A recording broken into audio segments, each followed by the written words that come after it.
aspek pendidikan itu adalah aspek yang sangat penting. Dan Islam memberikan perhatian yang luar biasa terhadap pendidikan itu.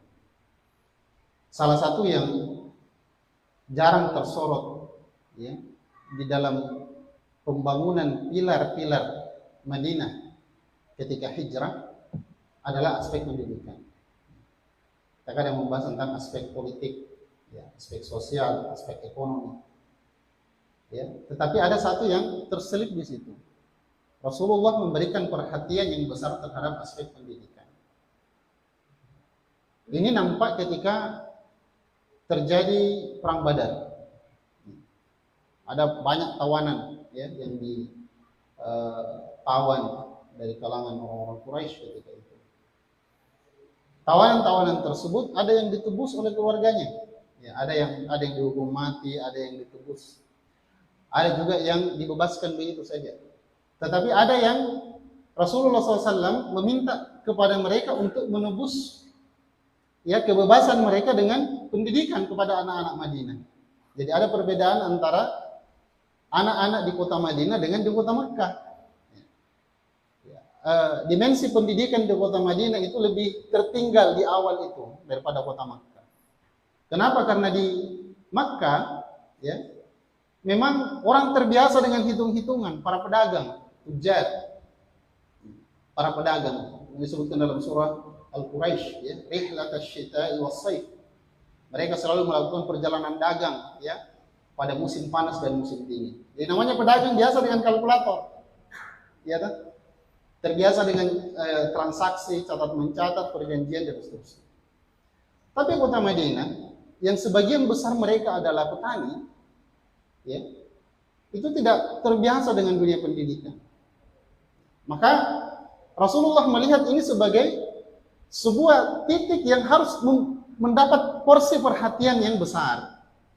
Maka dijadikanlah tawanan-tawanan pada perang Badar itu sebagiannya menebus dirinya dengan menjadi tenaga-tenaga pengajar untuk menulis, mengajarkan anak-anak di kota Madinah membaca dan menulis, untuk menghilangkan mengangkat kejahilan itu, ya, mengangkat kebodohan, ya, ke buta huruf, sehingga satu orang bisa menebus dirinya kalau dia sudah bisa mengajarkan baca tulis kepada 10 orang anak Madinah. Ini tentu adalah perhatian yang besar. Satu aspek yang Rasulullah lihat sebagai satu hal yang perlu dibangun dalam membangun sebuah tatanan kehidupan masyarakat yang baik. Ya, aspek pendidikan itu. Di samping itu, ikhwan yang dirahmati Allah Subhanahu wa taala, aspek pendidikan juga ini adalah saya sering mengatakan sebagai atribut kemanusiaan. Pendidikan inilah yang mengangkat, ya, menjadikan fitrah manusia itu tumbuh, ya, nampak, kelihatan. Dalam mahfuzat disebutkan, laulal ilmi lakana an-nasu kal bahaim. Sekiranya bukan karena ilmu, manusia itu tingkah lakunya seperti binatang. Yang tidak bisa memilah yang baik, yang buruk, yang halal, yang haram. Apa yang mengangkat manusia melebihi binatang itu, membedakan dirinya dengan binatang itu adalah ilmu yang ada pada dirinya. Maka Islam memberikan, ya, perhatian yang besar terhadap, ya, aspek pendidikan ini. Bagaimana agar manusia ini berpendidikan. Ya. Kalau kita sekolah sekarang, kewajiban sekolah berapa tahun? 12 tahun. Kalau Islam minal mahdi ilal lahdi, kan? Utlubil ilma minal mahdi ilal lahdi. Tuntut ilmu mulai dari buayan sampai ke yang lahir. Perhatian yang besar. Untuk kemudian ini bisa menjadi karakter yang merekat pada diri seorang muslim.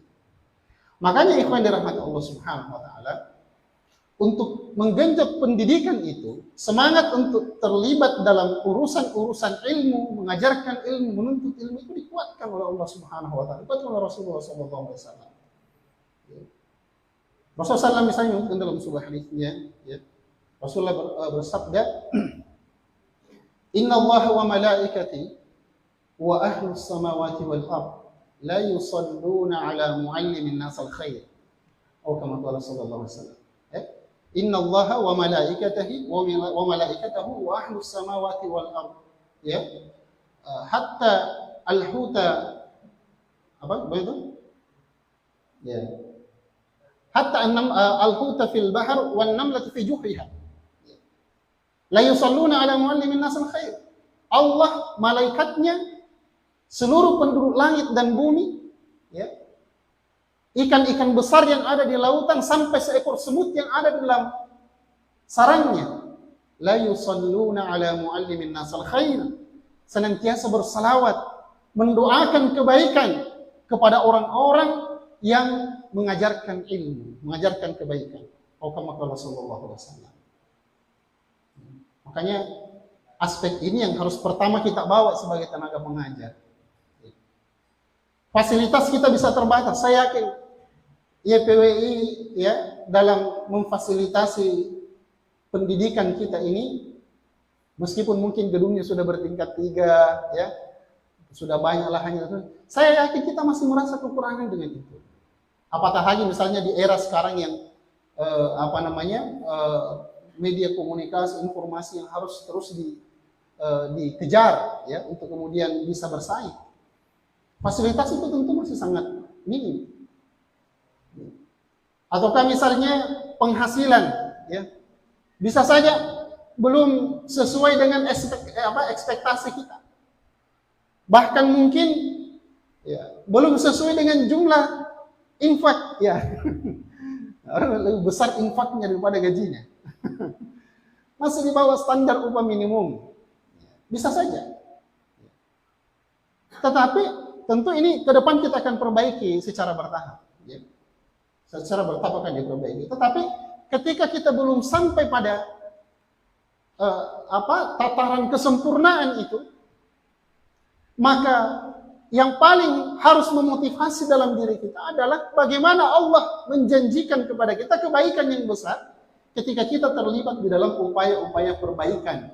Muallimin nasal khair, dalam upaya-upaya untuk mengajarkan kebaikan kepada manusia. Dan inilah aset kita yang sangat besar. Menjadi seorang guru, menjadi seorang tenaga pengajar, menjadi pihak yang terlibat di dalam pendidikan manusia, ya. Apatah lagi kalau kita melihat visi pendidikan kita ini unggul dan religius. Bukan hanya memperbaiki aspek dunianya tenaga didik, tetapi religius, meningkatkan aspek keagamaan yang tentunya ujungnya sampai ke akhirat. Yang mana ini adalah merupakan aset besar kita dalam kebaikan. Bukankah Rasulullah SAW mengatakan, "Idza mata ibnu Adam inqata'a amaluhu illa min thalath." Terputus amalan kita ketika kita meninggal dari 3 perkara. Salah satunya adalah ilmun yuntafa'u bihi, ilmu yang kita manfaatkan, yang kita ajarkan, yang kita amalkan. Ini yang terus akan sampai kepada kita. Maka di tengah keterbatasan itu, ya, upaya kita untuk terus memompa semangat, ya, menjadikan diri kita ini selalu maksimal dalam semua usaha aspek pendidikan kita, ya, ini adalah merupakan hal yang harus selalu kita lakukan. Nah, melihat aspek ini secara keseluruhan, maka Wahda Islamiyah sebagai salah satu organisasi massa Islam, ormas Islam yang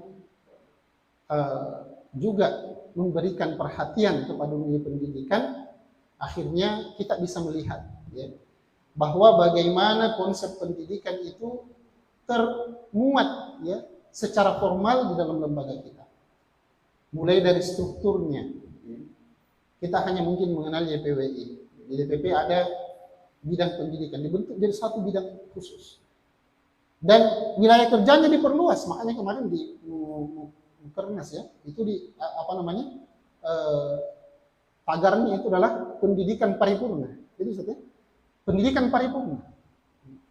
Kenapa? Karena kita ingin membawa ruh pendidikan ini ke dalam organisasi kita secara formal. Ya. Ketika kita masukkan, ya, kalau orang hanya menjadikan pendidikan formal mungkin pada tingkat pendidikan sekolah dasar, sekolah menengah, sekolah lanjutan dan seterusnya. Tetapi kita tidak, kita ingin membawa pendidikan yang paripurna yang kita bawa secara formal dalam lembaga, dituangkan dalam program kerja. Dan semua itu mulai dari pendidikan keluarga, pendidikan pribadi, sampai pendidikan formal yang kita institusikan dalam sebuah institusi pendidikan. Ini perhatian besar. Makanya keberadaan Yayasan Pesantren Wahda Islamiyah di lembaga kita, ya, ini adalah bisa kita katakan sebagai salah satu pilar, ya, yang akan menjadi penopang, ya, eksisnya lembaga dakwah kita di masa-masa yang akan datang. Ini menjadi satu tantangan tersendiri bagi kita semua yang terlibat di dalam pengelolaan pendidikan di lembaga kita, bahwa pilar ini kita kokohkan, kita kembangkan sama-sama, dan kita jadikan ia sebagai tanggung jawab bersama yang harus kita pikirkan dan pikul secara bersama-sama pula. Nah, di dalam pengelolaan pendidikan itu, ya, kita selalu mengatakan bahwa secara umum, ya, secara umum, aspek organisasi itu, aspek utamanya adalah sumber daya manusia. Manusianya dulu. Inilah kekayaan organisasi itu. Nomor 2 itu fasilitas sebenarnya. Nomor 2. Nomor 1-nya adalah aspek manusianya. Maka hal pertama yang harus dilakukan adalah bagaimana membangun soliditas sumber daya yang ada di dalam lingkup pengelola pendidikan. Ini tadi sudah disampaikan oleh Ketua IPWI kita, bahwa mulai tahun ini, tahun depan mungkin, ya, sudah akan dimulai program musyawarah kerja. Ini sekira bagus. Musyawarah kerja. Ini dalam rangka apa? Dalam rangka mengkonsolidasikan, ya, semua sumber daya manusia yang ada. Apa yang dikonsolidasikan? Pikirannya, ya, buah-buah pikirannya, keterlibatannya, distribusi tugas dan kewenangan, dan seterusnya. Kenapa? Karena aspek ini penting. Yang kedua, kenapa yang perlu diperhatikan juga? Karena aspek sumber daya manusia ini, dia berada pada dua mata yang dua sisi yang berlawanan, yang sama-sama bisa memberikan efek yang berbeda. Ada yang, kalau saya katakan tadi, terkonsolidasi dengan baik, dia bisa memberikan pengaruh yang positif yang besar. Tapi kalau SDM-nya juga tanda kutip berantakan, ya, terkotak-kotakkan, ya, maka ini juga menjadi aspek besar dalam menciptakan, ya, kegagalan pada semua bidang kerja yang ada di dalam lembaga kita, khususnya di pendidikan. Maka ini perlu diperhatikan, ikhwan dirahmati Allah Subhanahu wa taala.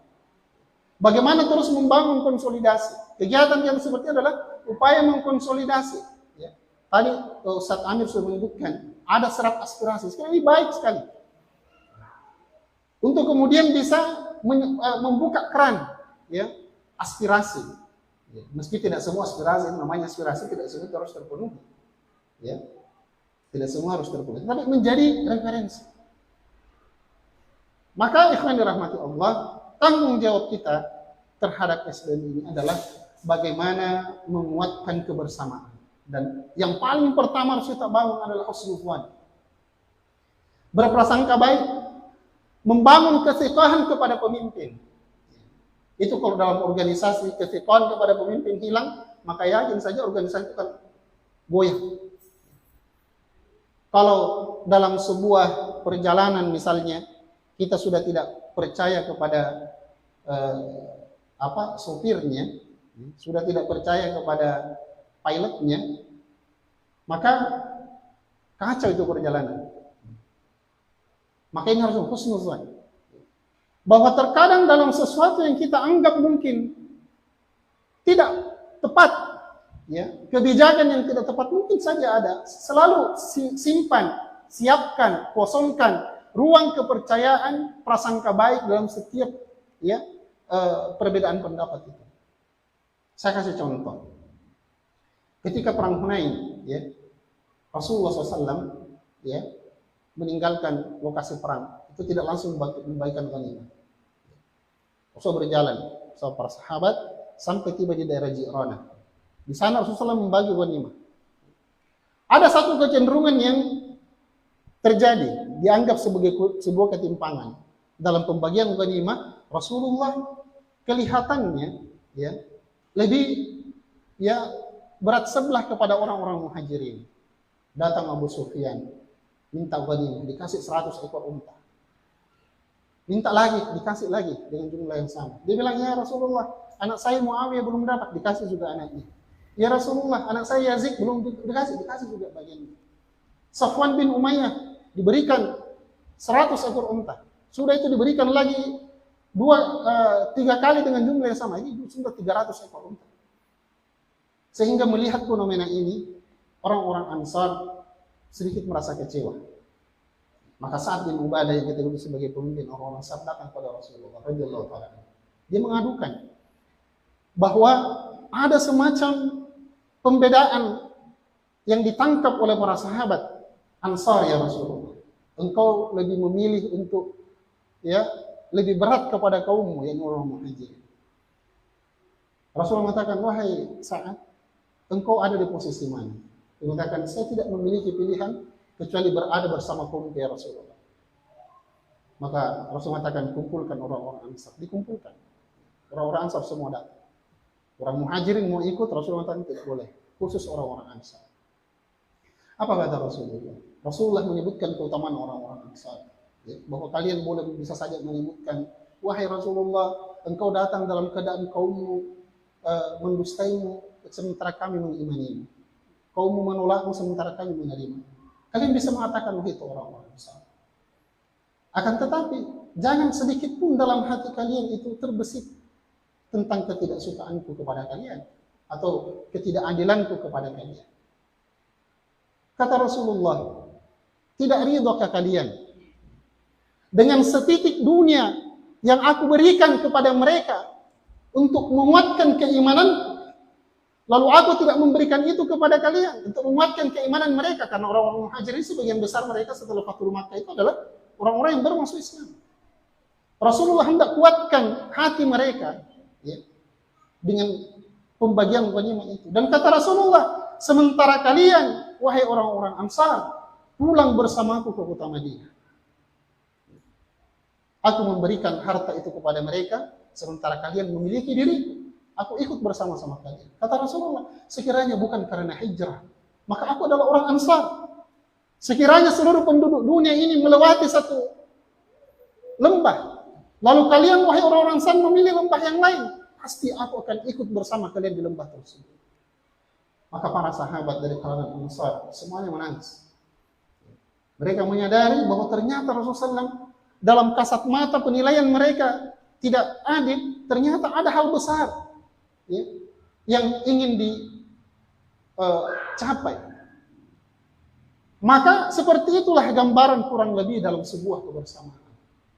Tidak semua keputusan itu harus mengakomodir semuanya.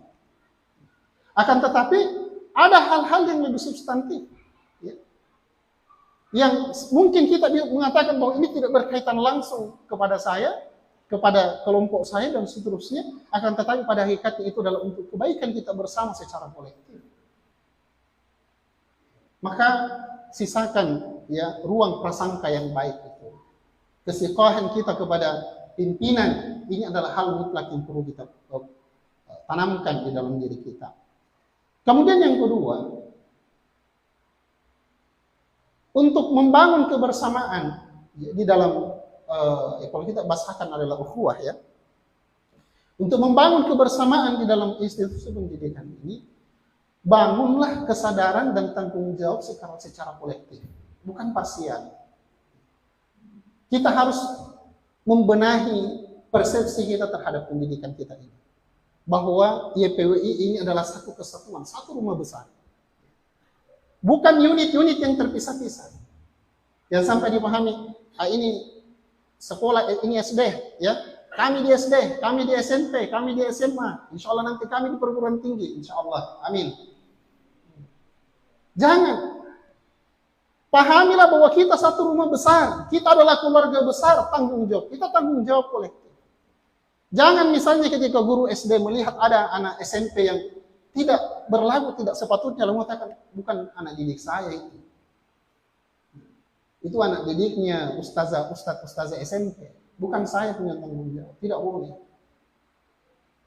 Kita membangun pendidikan kita ini secara berjenjang. Dari pendidikan usia dini, ya, masuk SD, masuk SMP, ini satu persatuan.